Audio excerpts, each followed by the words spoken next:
We're so glad you've joined us on the ERLC podcast to explore how the Bible addresses important cultural issues pertaining to life, religious liberty, marriage and family, and human dignity, and how we can walk in wisdom for God's glory and for the flourishing of our neighbors. If you're enjoying this podcast and find it helpful, please leave a review wherever you listen. This will help more people find and benefit from what we're learning together. We are grateful for the time you take to join us for these conversations.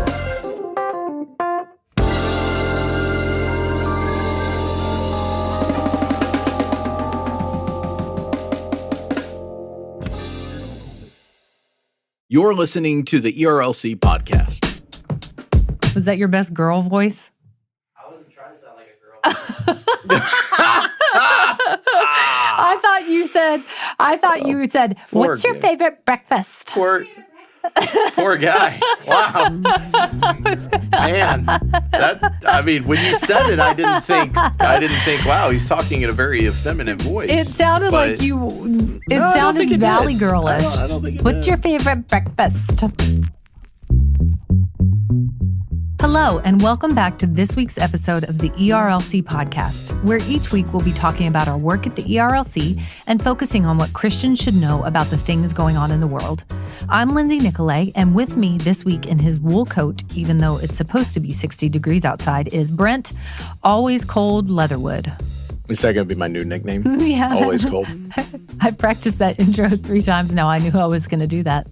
Most normal functioning people, which is not you, would consider 60 degrees to be a tad bit chilly, a tad bit brisk outside, especially with the wind blowing. I don't know that I would say brisk. Now with the wind brisk blowing. outside. See, and look at the wind outside right now. It's not wool coat material, but it's not like shorts material, unless you're like so our audio coat is producer appropriate. who lived in Boston. Right. He actually showed up in the studio in a swimsuit this morning. Just kidding. All right. Before I digress, let's talk about what's been happening lately, and we will start with what the ERLC has been talking about this week. First up is an article that I actually had the privilege of doing, and it's an interview with my friend Brenna, who I went to seminary with. It's titled, Remember Those Who Are in Prison, an interview with Brenna Norwood about the Heart of Texas Foundation prison ministry and the power of Jesus. So Brenna and her husband Grove are involved in this ministry. Grove is the founder and CEO. And the heart of this foundation is the Texas Field Ministers Program. And I'm just going to read a little bit of a description to you. This program focuses on men and women with extremely long prison sentences and consists of 2 related parts, education and service. So they are students, these men and women are students within the Heart of Texas Foundation and their College of Ministry, and they pursue a Bachelor of Arts. And then upon graduation, they're sent in teams of 2 or more to serve as field ministers for the remainder of their sentence. And this, being a field minister, is actually an official job title within the Texas Department of Criminal Justice, and it allows them to reach men and women in the inner prison with the gospel. I think this is an example of an amazing ministry. As Brenna says in her interview, prison is a really dark place, and these men and women that they work with are there for very long sentences, and some of them have done horrible things, and while they are behind bars physically, the gospel of Jesus is coming in and through the power of the Spirit, setting them free. And they are in turn taking that good news to other people. And it is just amazing what Brenna and her husband and those who work with them are a part of and what they're seeing happening. And I wanted to end this description of this article with this paragraph. When we visit the prisoner in the name of Christ Jesus, his grace is built into that visit so that it's a blessing, not just for the one in prison, but for the visitor as well. Prison is an awful dark place, yet the light of Christ shines brightly there among those who are his. It's not easy to go. Going has a way of refining all of your deepest held beliefs about life. We have found that only Christ and the work of the cross restores us after each visit. I think that just speaks to the hardship of this ministry and what these men and women endure, but also the power of Christ in the midst of a necessary calling. That's right. The Heart of Texas Foundation, they do such good work year-round, but it is especially appropriate this month of April to highlight their work because most people may not realize it, but April is Second Chance Month. And this was something that was started a few years ago. As a matter of fact, President Trump was the first president to officially sign the proclamation announcing April is Second Chance Month. And this is basically the culmination of a lot of great work done by our friends over at Prison Fellowship. And they have continued that now for the last several years, making sure that April is officially designated Second Chance Month. And it's just a month where we try and highlight prison ministry and the fact that we want our justice system to actually be restorative. Too many times, and the stories are all over the place out there, where folks who are leaving the justice system, they come back into society and they are not restored. They are not in any ways better off or able to come back into society and be a contributing member. And organizations like Prison Fellowship, Heart of Texas Foundation, they're coming alongside these individuals in the justice system who have, in many cases, committed just horrible crimes. And they're trying to come alongside them to give them that hope so that when they do finish their sentence and they come back into society, they are not just rehabilitated, but they are restored with the hope of Jesus Christ. And so we appreciate the good work of these folks.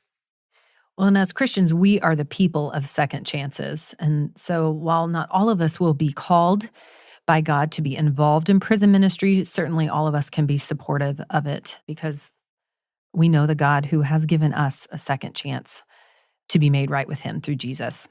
Next up is an article by Marissa Postel, and it's titled, "What is Abortion Tourism?" If you haven't heard this term, this is one you should be familiar with, especially in light of the Mississippi abortion case that will be heard or that will be decided by the Supreme Court this summer. So I'm just taking some of this information from Marissa's article. In 1970, prior to Roe v. Wade, which was decided in 1973, New York repealed all laws criminalizing abortion, and this gave birth to abortion tourism in the United States. This is where people go to neighboring states in order to receive abortions because they cannot receive them in their state. It's a horrible thing, but a major shift to this industry began last year with that Texas Heartbeat Act that we have talked about that prohibited abortions in Texas as early as 6 weeks.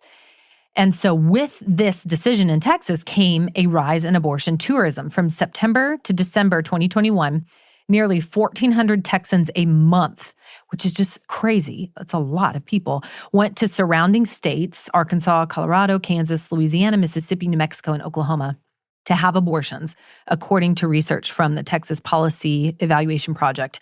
And what this tells us is that if the Mississippi abortion case, which is Dobbs, is what it's called, if that is decided in a way that overturns the precedent set by Roe and Casey, then abortion tourism is going to be on the rise. Again, states are already seeking to remove penalties for abortion. Many states are. And so as Christians, as churches, we need to be prepared to help. We need to be prepared to step in and help vulnerable mothers with unplanned pregnancies see that abortion is not their only option. That does not have to be a choice that they make, but that they can choose life for their child and they will receive support that they need, whether to raise that child or whether they make the choice to choose adoption for their child. Churches have to be on the front lines of this. If we are truly pro-life, we need to be proactive. And it seems impossible to be prepared, but the Lord has just raised up an incredible pro-life movement, people with a passion for everyone involved in an unplanned pregnancy situation, all the parties involved. And he's already done so much work, and I know he will give us grace in order to see these vulnerable children saved and moms and dads ministered to. Marissa points out in the piece that companies such as Citigroup are already supporting abortion tourism by offering to cover travel costs for U.S.-based employees seeking an abortion, and both Lyft and Uber, the car ride companies, have both announced last year that they would cover any legal fees drivers face for serving as a ride for women to an abortion clinic, and that was specifically related to Texas. And then we also remember, I think last fall, we talked about these proposals that were coming from Governor Newsom's office to essentially welcome folks to California that has some of the most pervasive abortion laws and basically invite them to stay in a hotel, go to Disney World and get your abortion. I mean, that is, talk about abortion tourism. They're trying to take tourism dollars as these women are being enticed to come to their state and spend tourist dollars. Like, that is heinous. And it is tragic and lamentable that we are heading down this path. We will cover a little bit more of this in the culture section as one state has taken a new approach to combat abortion. So we'll revisit this, but needless to say, abortion tourism is a real thing, and definitely encourage our audience to read up on this. And finally, we have an article from our colleague Alex Ward, and it's about the person who our Washington, D.C. office is named after, the Leland House. It's titled, "What Can We Learn from John Leland's Life? An Interview with Eric Smith About Religious Liberty, Cultural Engagement, and Evangelism." And Alex and Eric Smith just shine a light on John Leland, the times that he was raised in, which spanned the swath of time that he was alive, spanned a lot of changes. And so he witnessed a lot of changes, both culturally, religiously, and he has some funny stories too. Like he's best remembered for giving a 1,200 plus pound wheel of cheese to Thomas Jefferson. Did you know this? Mm-hmm. And he had purported negotiations with James Madison to include a Bill of Rights in the United States Constitution. So these are things that I would expect, Brent, you to know, because you know all of these nerdy Well, I would facts. expect you to know just because we've actually talked about them before on the podcast. No, we have not. Oh, we have. I would remember Big Block of Cheese Day. We have actually talked about this. I would have remembered if we talked about a 1,200 pound of cheese. But anyway, I wanted to pull out this little bit from the article about people from today, what we can learn from John Leland's life. And Eric Smith says John Leland was, even though he was known for religious liberty, his advocacy there, he was first and foremost an evangelist. He spent the majority of his life preaching the gospel up and down the Atlantic coast, and he was proudest of the 1,524 converted individuals he led into the waters of baptism. And Eric Smith goes on to say what we can learn from him about engaging in our culture. And he says, Leland engaged in politics largely to ensure that Americans would enjoy the freedom to preach and to respond to this gospel. Unlike many of his contemporaries, he didn't want the state's assistance in establishing churches. He didn't fear the changes in American society or the diversification of the American population. To the end of his life, he maintained that if the gospel is simply turned loose in a free marketplace of ideas, it will prove itself compelling time and time again.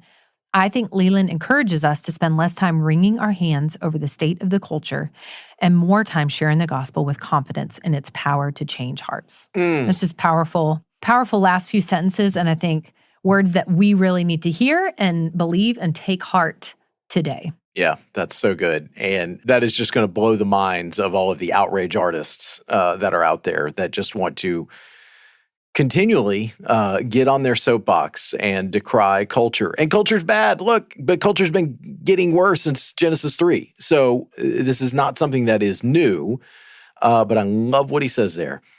Just make sure that we can have a free exchange of ideas, and when the gospel is put forth in that free marketplace, it will show itself to be true time and time again, and people will respond to it.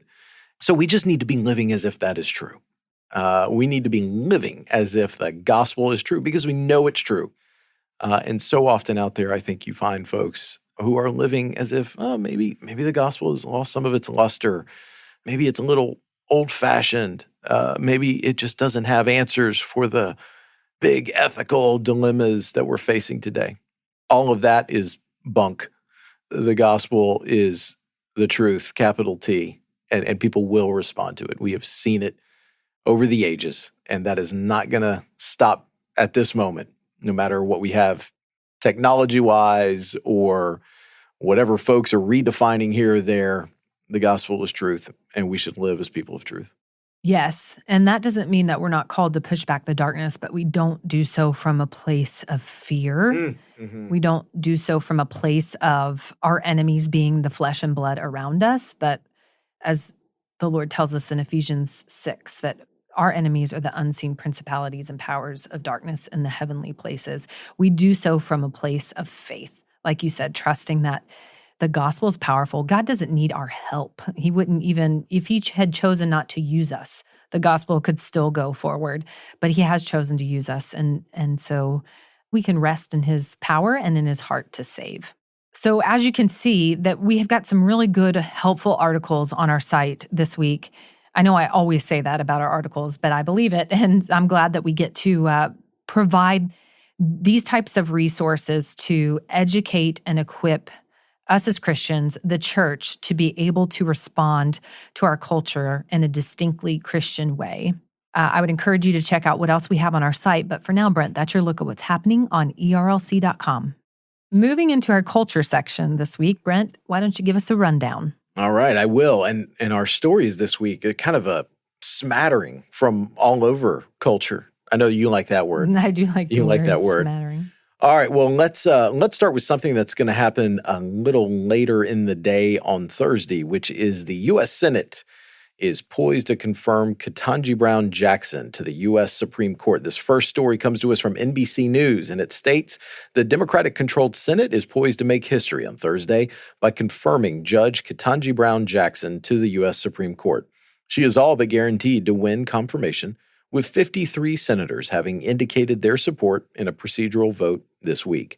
The total included all 50 Democratic voting senators, along with Republicans Susan Collins of Maine, Lisa Murkowski of Alaska, and Mitt Romney of Utah. If she is confirmed, Jackson would be expected to take office this summer at the end of the court's current term, after Justice Stephen Breyer officially steps down. They are anticipating that he will finish out the term. Obviously, as folks who listen to our podcast know, there are some major Supreme Court decisions coming up. He has participated in all those oral arguments, and so therefore, the belief is he would participate in all the writings of the opinions and various dissents and whatnot. And the term typically expires about the end of June, and so I think we could anticipate that should Judge Jackson win confirmation, as she is expected to, that she'll be sworn in probably sometime around early July. Needless to say, look, there's going to be a lot of people out there who have raised legitimate differences in terms of their judicial viewpoints with Judge Jackson. But as we have talked about here previously, this is going to be a historic moment, and we should appreciate that for what it is. If we can't be a people as Americans who are able just to step back from our legal, philosophical, political differences and just appreciate history when it is being made, and we've kind of lost something, a sort of essence of what it means to be America. But this is a moment that we all should appreciate for what it is. And the great news is, right? So for those of us like you, Lindsay, and me, who find ourselves more on the conservative end of the spectrum, Judge Jackson's confirmation and ultimately her swearing in are actually not going to change the numerical makeup of the court. This will still be a conservative-dominated court, which ultimately I think is actually really good news. That is good news, although we've seen the rulings haven't always gone as we thought with a conservative-dominated court, that we have celebrated some wins, and we do pray that we celebrate a major win here this summer with the Dobbs case. But all that to say, I'm not qualified to speak on these things. I just agree that regardless of the political, philosophical differences, we can celebrate this historic moment in time if she is confirmed to the Supreme Court. A lot of Black and brown little girls will see representation up there on the Supreme Court, and that's a really neat thing and speaks to, though we have a long way to go, how far we have come as a country. Absolutely. All right, the next item is something we kind of talked about in the previous section, is news being made at the state level on the abortion front. And this one comes to us from Oklahoma. This story is provided by Axios. A bill that would make providing an abortion a felony is heading to the desk of Republican Oklahoma Governor Kevin Stitt after it was approved by the state's House of Representatives on Tuesday. The bill passed SB 612, that's the designation of the bill. It bans all abortions unless they're necessary to save, Axios's words here, a pregnant person's life. We know that's biologically, that's a woman. A person found guilty of providing an abortion would face up to 10 years in prison and a $100,000 fine. Oklahoma abortion providers have seen an increase in patients from neighboring Texas seeking abortion care after that state passed its law last fall. Planned Parenthood clinics in Oklahoma reported a 2,500% increase in Texas patients compared to the previous year during the first 4 months of the state's 6-week ban being in effect. Later this summer, the U.S. Supreme Court is set to reconsider the landmark Roe v. Wade decision that established the right to an abortion.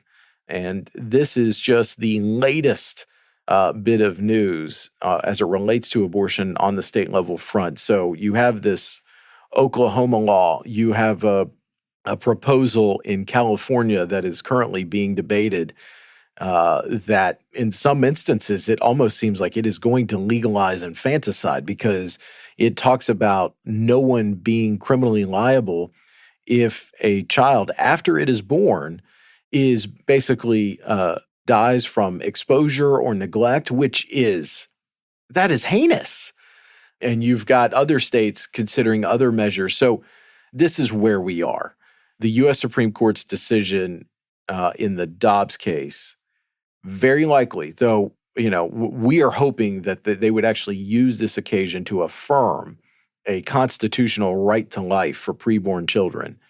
But more than likely, where this is headed is the U.S. Supreme Court saying that abortion is not a federal issue. It is an issue that states have the ability to decide on their own.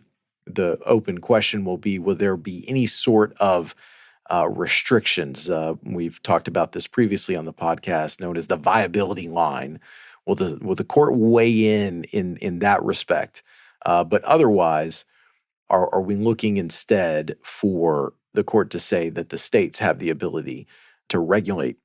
And so if it does that, what you're seeing play out now is very likely going to continue, where different states are arriving in different places based on, the prevailing values and norms in those states. And so you may have states that look a lot like a Tennessee, a Texas, or an Oklahoma, where there are active measures to restrict abortion and essentially regulate it out of being. And then you're going to have states like California. We've already talked about its permissive nature and its open nature, inviting folks who are abortion-minded to come to California. This is, I think, a lot of people. If the Supreme Court comes back and says, "Yeah, Roe versus Wade, Casey, the 1992 Supreme Court decision, those are no longer operative," and this is a state level question, there's going to be a lot of people that celebrate that, and it certainly will move the ball forward. But I think we have to realize that in many cases, it's going to mean that at the state level, there's going to be a lot of new proposals and a lot of hard work that has to be done in order to save lives in those particular states. So we're close to entering a new time and a new chapter in the discussion about abortion in this country. And look, we, as pro-life Christians, we need to keep articulating a message of life. We need to be going out into the public square and helping everyone in every state, in every municipality, every locale know the preborn child has inherent worth and dignity and deserves to be protected and defended and deserves to have the ability to take its first breath. And we can't let up now. We cannot let up now. And honestly, I don't think that we will. I mean, I think that the Lord has raised up and is continuing to raise up people with pro-life passions. And really, I just wanted to pipe in here to point people to a resource that we have about things like this and leading up to the Dobbs case, the Mississippi abortion case. so you can keep all of this information straight, because I know it can be overwhelming. It is to me at times. And that we will have a link to it in our show notes, but it's ERLC.com/Dobbs, DOBBS. And that will be a place where we even have an interactive map that you can click on a state and find out what abortion access is like in that state. It's a good resource for me. It's helpful for me. I hope that you will find that helpful as well.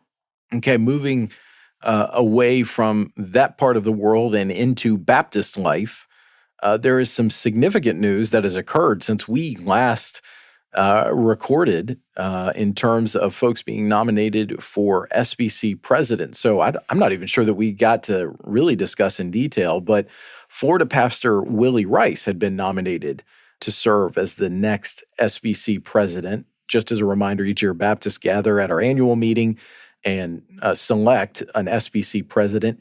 Typically, traditionally, it's been, even though it's voted on yearly, it's generally been the custom that the individual selected will serve for 2 years. This year, Pastor Ed Litton from down in Saraland, Alabama, has decided he's not going to run again.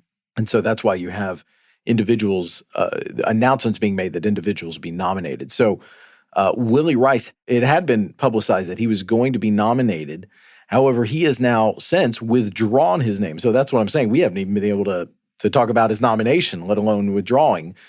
So Baptist Press has this: Florida pastor Willie Rice has announced he will not seek the nomination for SBC president at the upcoming 2022 SBC annual meeting.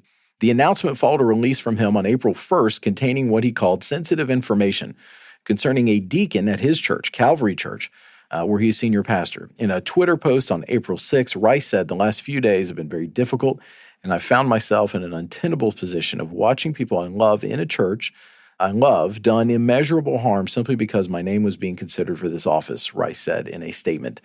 "My calling is to my local church, my family, and to the mission field God has given me.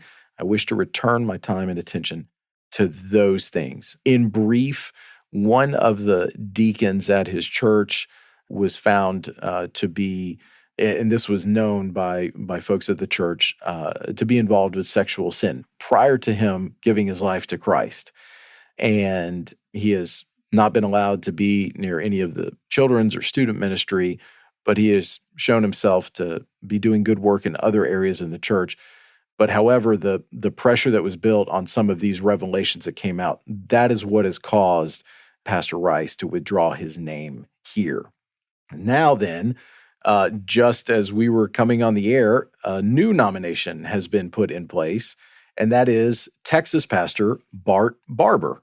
He will be nominated for SBC president. So BP also has this: Southern Baptist Convention Pastors Conference President Matt Hensley announced his intention to nominate Texas pastor Bart Barber for the office of SBC president.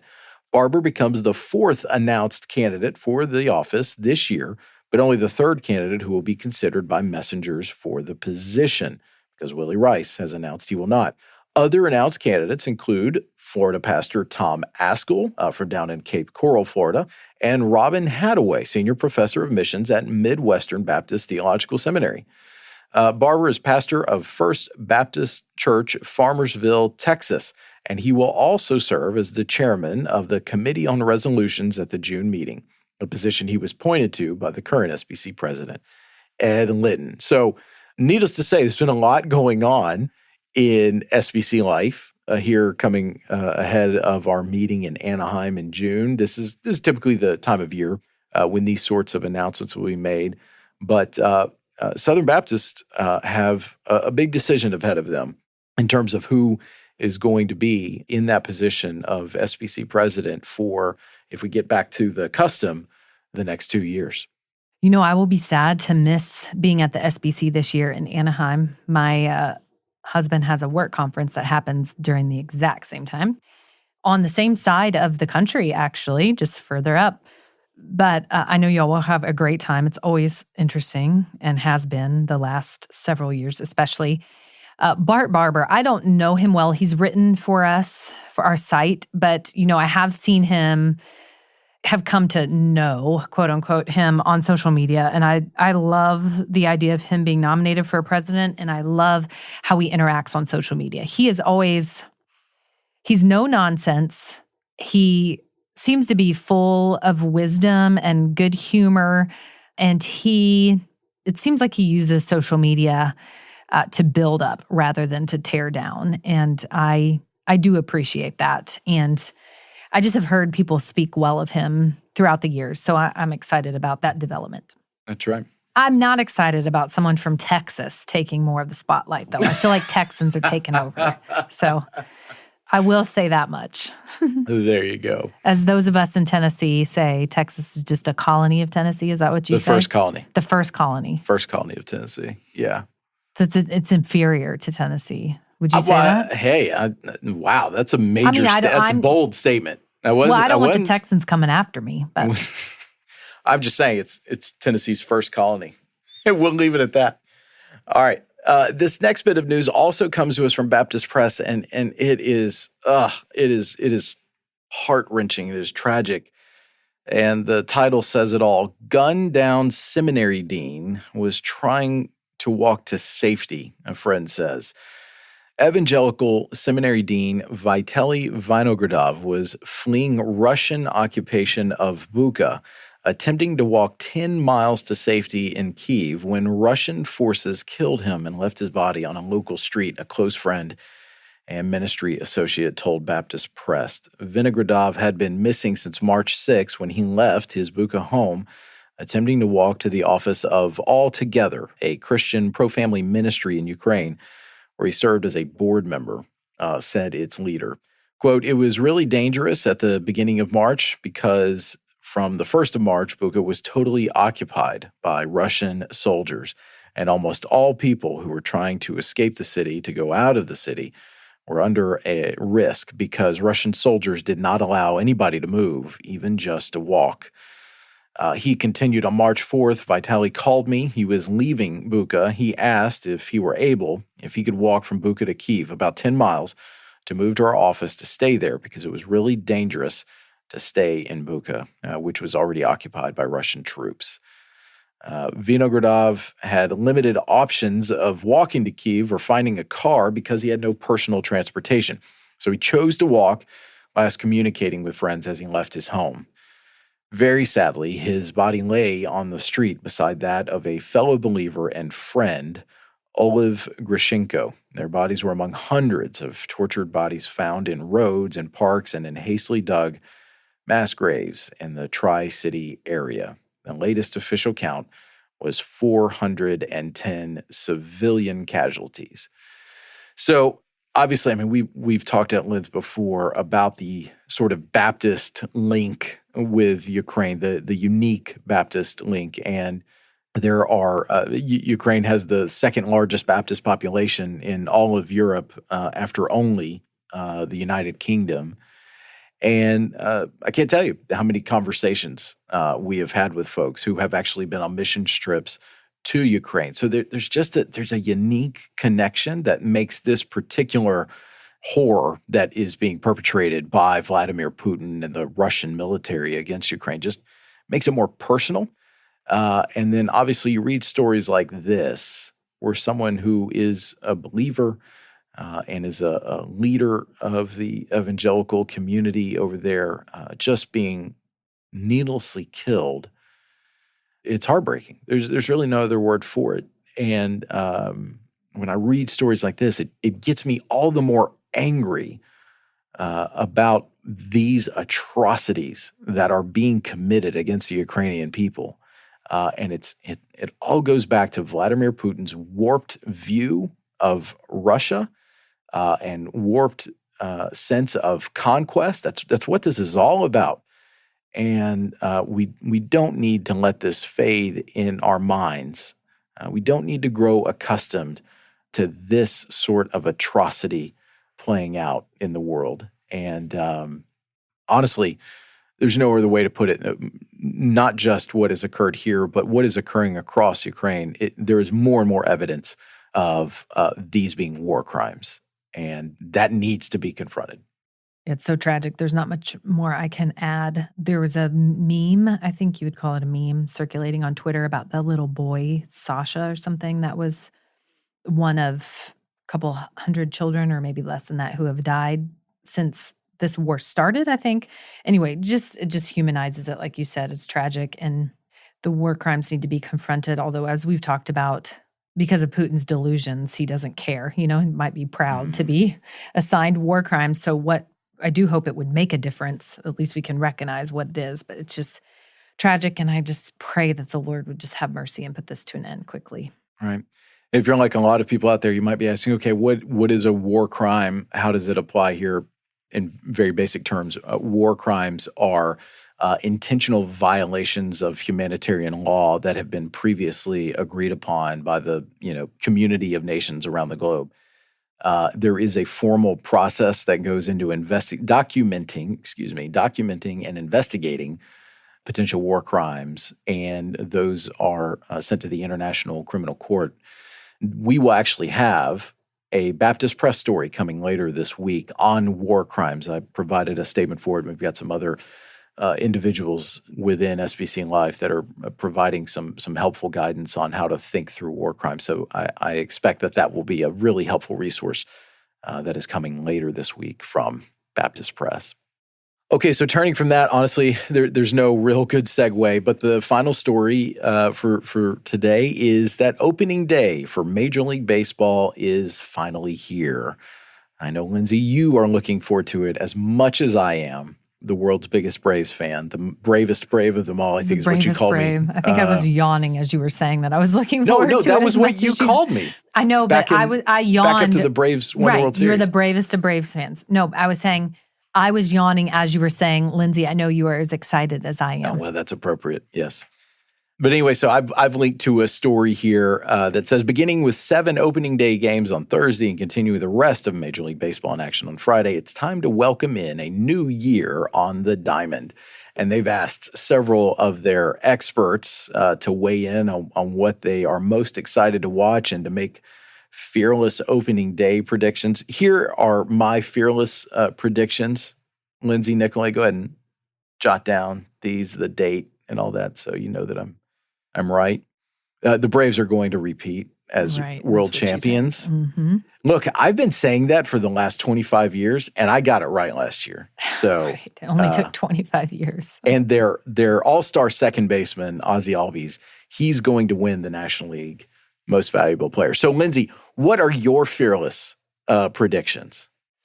I predict that I probably will not watch one baseball game all season. Wow, that's not really fearless. That's just kind of like your own little cozy reality. I just can't. Unless I was going to take a nap, I do like to go to a baseball game, mainly for the snacks. I like to watch it with other fans. There you go. Okay. All right. So, but not by myself. So I'm going to figure out the Braves day game schedule, and I'll put it up on the TVs here in the office. And we can watch. I was just going to say, well, why don't you just have Meredith? We'll just have a whole staff. Why don't you have Meredith cook for me, and then y'all can just have me over to the house? We could do that to watch it. Yeah, we could do that. Yeah. Okay. Well, maybe while the rest of us are out in Anaheim, you can come over and you and Meredith can watch a game. Yeah, together. I can help her with the kids. I'll just bring my 2 crazy kids too. That's right. All right. Well, as I said, this week in culture was just a little bit all over the place, and so with that, though, there is your look at this week in culture, Lindsay.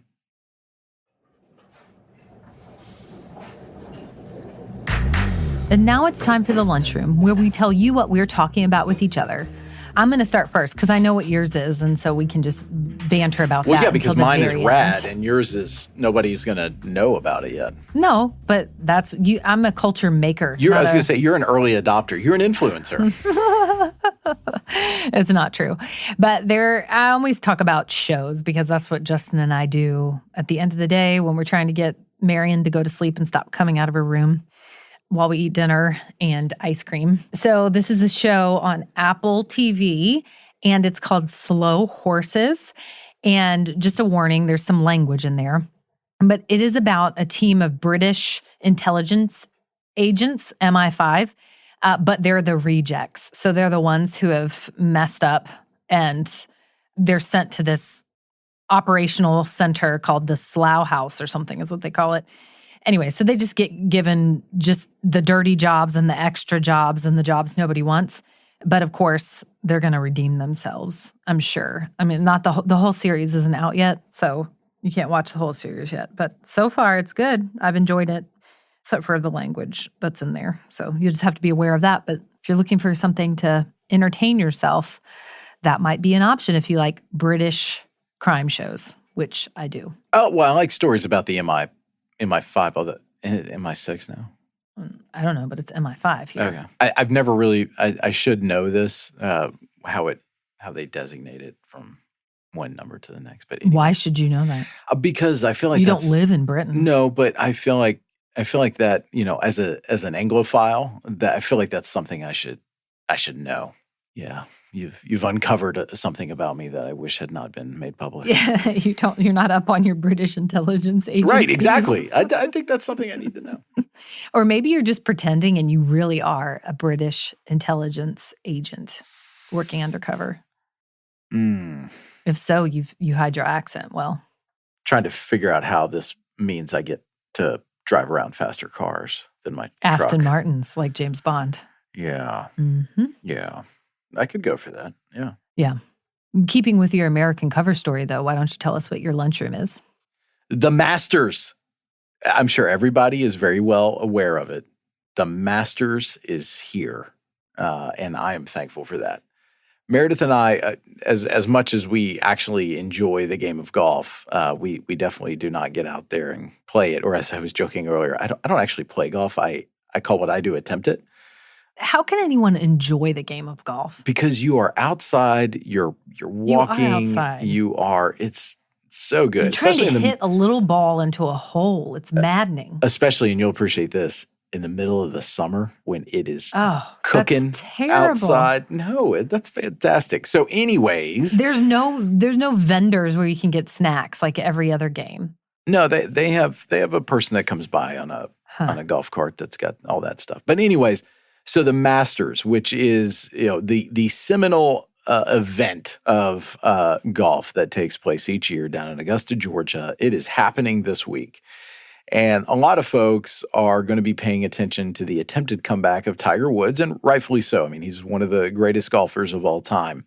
But again, as we were talking off air before we started, my fearless prediction for the Masters is that he actually won't make it to the weekend. Either A, because he won't make the cut, which you have to attain a certain low score in order to play into the weekend. Or B, and I think this is more likely, because the pain in his leg will be so bad that he will have to withdraw. That's what I'm thinking. Most folks may not remember, but about a year ago, he almost lost his leg. So the fact that he's even able to walk around and take the massive, powerful swings that he takes, that in of itself is kind of a medical miracle.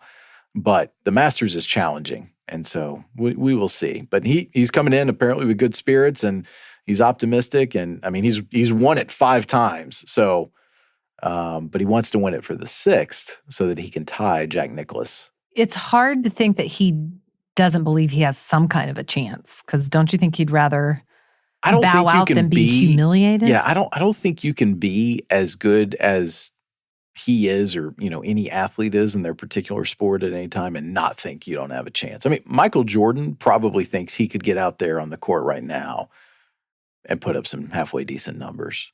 I don't know. He doesn't look the same. Didn't you watch that documentary? Yeah. He's aged like all of us do. I'm not sure he'd have the same ups. But you mentioned... He looked pretty good to me. You mentioned golf, this course being difficult. Like it's hard. The putting is difficult. It's hard to imagine it being difficult. You're just walking everywhere. Yes, the undulating greens. Oh, yes. It just is. I mean, you think of all these basketball, speaking of Michael Jordan, and football players. I mean, that's difficult. Walking around greens just doesn't seem... No, it's difficult. It's difficult. It is. Doesn't seem difficult. It is. You've got a caddy. You're not even carrying your own bag. You've got. That's what I was just saying. The undulating greens. You've got these putts that have like double breaks. Like, I mean, that takes some significant skill to be able to read that right. People like me, I just go out there and I just try and hit it in a straight line, and it will actually go through the breaks. Not even, the ball doesn't. I end up scalding it and it goes off the green. And I get that skill, but you're talking about it being physically difficult. Yeah, it's physically difficult. To walk Well, it's because golf is a game of precision, Lindsay. You're just walking. You're not carrying anything. You're walking. And as a person who is by profession a wordsmith, I would think you could appreciate the precision that golf takes. So yeah, that's why I appreciate your that precision with words. Just put it on the golf course. Difficult describing it physically does not work for me. It's so hard for me to walk around on the green undulating hills or whatever they're called. I don't know what that means. Yeah, I know you don't. Okay. Well, anyway. That's all right. Anyways, it's Masters Week. It's Masters Week. It's opening day of baseball. Life is good. It's a good time of year. 60 degrees outside. That's not good, but that too will. This season, it too shall pass. You need to get yourself a good Arnold Palmer tea and lemonade. Yes. Just enjoy these good American pastimes. Yes. I may go to Chick-fil-A and get their sweet tea and lemonade today just to celebrate. Do you know what they call that? Yeah. Why don't they call it an Arnold Palmer? Because that's probably trademarked. Maybe. It's a Sunjoy. Yeah. And a pimento cheese sandwich. Have you ever had a pimento cheese sandwich? Yes, I have had a pimento because cheese they are famous at Augusta. Oh, at the National. Mm-hmm. Okay. Yeah, that's what they serve there.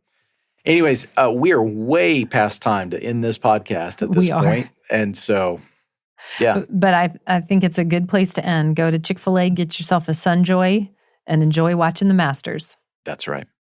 Just a reminder, you can find links to all the things we talked about today in the show notes. And if you like the podcast, please consider helping us spread the word by sharing the episode on social media or going into your favorite podcast app and leaving us a rating and review. The ERLC podcast is a production of the Ethics and Religious Liberty Commission and is hosted by Lindsay Nicolay and Brent Leatherwood. Technical production provided by Owens Productions. It's edited and mixed by Mark Owens. And in addition to listening to the ERLC podcast, be sure to check out our other ERLC podcasts. The Digital Public Square airs every Monday, and its host is Jason Thacker, who is one of the leading voices on technology and ethics. And if you like staying informed about important policy decisions that matter to Southern Baptists, Capitol Conversations is our podcast directly from Capitol Hill, which is hosted by our colleague Chelsea Sobolik. Search for The Digital Public Square and Capitol Conversations wherever you listen to podcasts. Thanks again for listening, and we'll be back next week with more content.